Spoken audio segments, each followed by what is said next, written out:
सुबह शाम finally apply करने के बाद, इतने दिनों के बाद अप्लाई करने के बाद फाइनली मेरा आज 2 इंटरव्यू हुआ था। ओवरऑल लाइक एचआर राउंड और ये असाइनमेंट ये सब होने के बाद लास्ट राउंड था, ठीक है।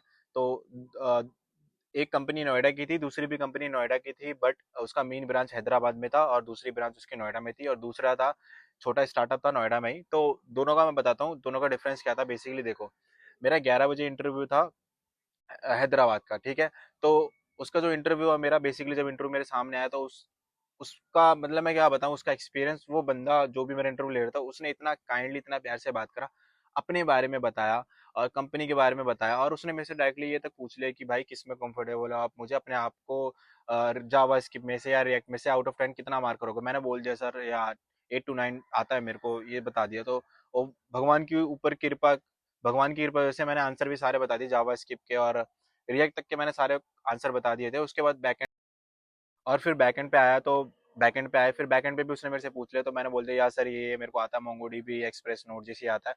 तो उसने मेरे से मोंगोडीबी के क्वेश्चन पूछे, एक्सप्रेस जैसे के क्वेश्चन पूछे, जो भी पूछे वो मैंने सारे मैंने बता दिए। जो उसने मेरे को बैकएंड के थोड़ा हार्ड क्वेश्चन पूछे वो मैं बता नहीं पाया, क्योंकि मैंने उसको पहले बोल दिया सर कि हाँ मैं फ्रंट एंड में थोड़ा ज्यादा कंफर्टेबल हूँ, मतलब फ्रंट एंड मेरे को अच्छे से आता है डीपली, बैकएंड में थोड़ा इशू है। तो उसने बोला ठीक है कोई दिक्कत नहीं है। तो उसने सब कुछ मतलब उसने ये बताया कि ये हार्ड क्वेश्चन है ये, मतलब मैं हार्ड पे नहीं बता पाया। तो उसने बोलता ठीक है ये हार्ड, मतलब ये हार्ड है इसलिए नहीं बता पाया आप, ठीक है। बहुत अच्छा इंटरव्यू गया और उसने ये तक मेरे को बता दिया कि आज ही हम आपको रिवर्ट दे देंगे, क्योंकि मोस्टली कंपनी क्या होती है, मैंने पहले भी इंटरव्यू दिया, वो रिवर्ट मतलब रिवर्ट ही नहीं आता। अगर आप सिलेक्ट हो जाते हो या सिलेक्ट नहीं होते तो रिवर्ट ही नहीं आता। बोला हालांकि हमें मुझे भी पता होता है मतलब अंदर से कि मैं नहीं हुआ, लेकिन फिर भी एटलीस्ट यार एक मेल तो हो जाए, 1% की होप तो होती है ना, लेकिन मतलब नहीं आता फिर भी। तो उस बंदे ने बोल दिया कि हाँ हम शाम को आपको सब कुछ बता देंगे, हैदराबाद का था वो, ठीक है। ये खत्म हो गया। उसके बाद दूसरा मेरा था 2 बजे का। अब इसका एक्सपीरियंस क्या था, ये छोटी सी कंपनी थी स्टार्टअप डायरेक्ट।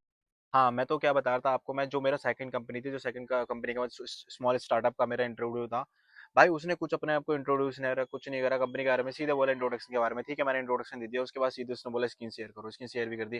फिर उसने पता नहीं क्या मेरे को क्या मतलब क्या दे दिया समझ, मेरे को तो मेरा तो दिमाग ही हिल गया। और डायरेक्टली उसने बोला कि तुमने पढ़ाई कहाँ से करी। अब मैं, भाई मैं तो पूरा कंफ्यूज ही हो गया, मतलब पूरा सारा का सारा मोटिवेशन सारा चला गया, मतलब फट गई मेरे तो, फट के चार हो गई। चलो फिर मैंने बोला सर ये तो मेरे को नहीं आता। फिर उसने पता नहीं मतलब मेरे से क्वेश्चन पूछे फ्रंट एंड के बैक एंड के, तो वो मैंने बता दिया, ठीक है। बट तुम ये देखो लाइक, जितनी बड़ी कंपनी होगी और जितने जो इंटरव्यू लेगा, ठीक है, जितनी बड़ी कंपनी होगी जो इंटरव्यू लेगा एक्सपीरियंस बंदा, वो उसको पता होगा कैसे इंटरव्यू लेते हैं, क्योंकि वो देखता है बंदों में कि उसको डीपली नॉलेज है नहीं है, क्या क्या पूछते हैं इंटरव्यू में। और जितने छोटे छोटे स्टार्टअप होते हैं ना, ये जितने छोटे स्टार्टअप होते हैं ये मतलब कुछ भी पूछ लेते हैं, कुछ भी मतलब कुछ भी पूछ लेते हैं, बस काम